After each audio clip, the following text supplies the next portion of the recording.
জয় Bangla slogan দেওয়ার জন্য কাউকে গ্রেপ্তার করাটা মানায় না। বঙ্গবন্ধুর ঘর বাড়ি ভাঙা এটা মানায় না। বঙ্গবন্ধুর স্ট্যাচু ভাঙা, তার জন্য প্রতিকার করেন নাই সরকারিভাবে, এটা তো একতরফা না হয় কি দোতরফা বলা যায়। সরকার একতরফাভাবেই কাজ করে চলছে। এবং আমি একটু আগে বক্তব্যে বলেছি যে শেখ হাসিনাকে ধন্যবাদ, এই জন্য ধন্যবাদ যে তিনি আমাদের আগে অধ্যাপক ইউনূসকে চিনেছেন, আমরা অধ্যাপক ইউনূসকে চিনতে পারি নাই, আমরা অনেক পরে চিনলাম। আসলে আগামীর যে নির্বাচনটা এটা গ্রহণযোগ্য হবে কিনা?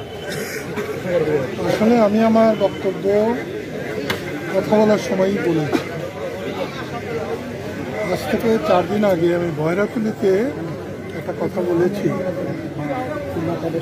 যে শুধুমাত্র 3-4টা দল নির্বাচন করলে, সেখানে আমি আওয়ামী লীগের কথাও বলেছিলাম, কিন্তু যেভাবে পত্রিকা এসেছে আমি ওইভাবেই বলি নাই যে আওয়ামী লীগকে নির্বাচন করতে না দেওয়া হলে আমি নির্বাচন করব না, এরকম বলি নাই। আমি বলেছি দেশের সংখ্যাগুরু ভোটার যদি ভোটে অংশগ্রহণ করতে না পারে তাহলে সেই ভোটে আমরা যাব না। আজকে প্রায় 15 মাস সরকার, অন্তর্বর্তীকালীন সরকার দেশ সম্পর্কে কথা বলতে একবারের জন্য আমাদেরকে ডাকে নাই। কালকে চিঠি পেলাম, একবার ভেবেছিলাম যে সরকারের ডাক এসেছে, পরে চিঠি দেখলাম যে না, সরকার না, নির্বাচন কমিশন ডেকেছে। সরকার ডাকলে যেতাম না, নির্বাচন কমিশন ডেকেছে, তাদেরকে এই কথাগুলো ওখানে গিয়ে বলে আসব।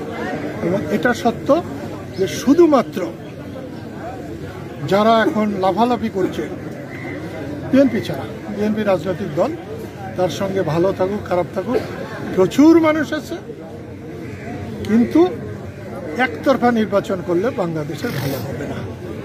সামনে নির্বাচনটা চাই সকল মানুষের অংশগ্রহণে, এবং মানুষ যাতে সুস্থভাবে ভোট দিতে পারে, যে কোনো ভোটার যেন বলতে পারে আমি ভোট দিয়েছি। আর সামনের যে নির্বাচন ফেব্রুয়ারি, এটা আপনার কাছে ঝুঁকিপূর্ণ মনে হয় কিনা, বা মানে অন্তর্বর্তী সরকার এটাকে কিভাবে আসলে সিনসিয়ারলি কাজ করলে কোনো কিছুতেই ঝুঁকি নাই, কিন্তু যদি আগের থেকেই পরিকল্পনা করে রাখা হয়, নিজেদের ইচ্ছে মতো কোনো ফলাফল বের করবেন, তাহলে প্রচুর ঝুঁকি আছে, এবং সে ঝুঁকি নিয়ে এরা টিকতে পারবে না। সর্বশেষ সরকার কি কোনো একপাক্ষিক কোনো কাজ করছে বলে মনে হয় কিনা আপনার? সমস্ত সময়ই একপাক্ষিকভাবেই কাজ করেছে। 2-3 মাস না হয় মেনে নেওয়া যায়, কিন্তু তারপর যারা করছে সেটা সম্পূর্ণ একপাক্ষিক। জয় বাংলা স্লোগান দেওয়ার জন্য কাউকে গ্রেপ্তার করাটা মানায় না। বঙ্গবন্ধুর ঘর বাড়ি ভাঙা এটা মানায় না। বঙ্গবন্ধুর স্ট্যাচু ভাঙা, তার জন্য প্রতিকার করেন নাই সরকারিভাবে, এটা তো একতরফা না হয় কি দোতরফা বলা যায়। সরকার একতরফাভাবেই কাজ করে চলছে।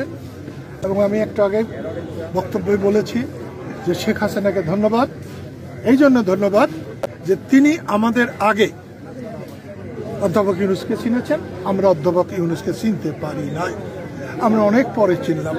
আমি অধ্যাপক ইউনূসের জন্যে যথেষ্ট পরিশ্রম করেছি।